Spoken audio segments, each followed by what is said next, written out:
தாய் தமிழ் உறவுகளுக்கு வணக்கம். தமிழ்நாடு முதலமைச்சர் மு.க.ஸ்டாலின் உண்மை வரலாறு. 1953ஆம் ஆண்டு சென்னையில் கருணாநிதி தயாளு அம்மாள் தம்பதியினருக்கு மகனாக பிறந்தார். இவருடன் பிறந்தவர்கள் மு.க. அழகிரி, சாந்தி, மு.க. தமிழரசு ஆகியோர். இவர் கல்வி படிப்பை முடித்த பின்பு இவர் தீவிர அரசியலில் இறங்கினார்.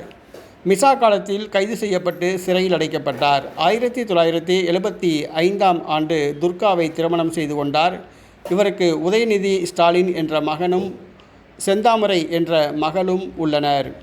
இவர் திமுகவின் மாநில இளைஞரணி செயலாளராக நியமிக்கப்பட்டார். 1984ஆம் ஆண்டு நடைபெற்ற தமிழக சட்டப்பேரவைத் தேர்தலில் 1000 விளக்கு தொகுதியில் போட்டியிட்டு தோற்றுப்போனார்.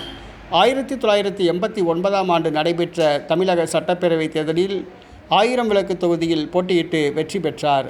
1991ஆம் ஆண்டு நடைபெற்ற சட்டப்பேரவைத் தேர்தலில் இவர் போட்டியிட்டு தோல்வியடைந்தார். பின்பு 1996, 2001, 2006, 2011, 2016, 2021 ஆகிய சட்டப்பேரவைத் தேர்தல்களில் வெற்றி பெற்று தமிழக சட்டப்பேரவைக்கு தேர்வு செய்யப்பட்டார்.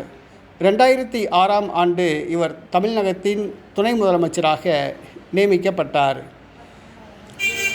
கருணாநிதி அவர்களுடைய மறைவுக்கு பின்பு திமுகவின் தலைவராக பொறுப்பேற்றார்.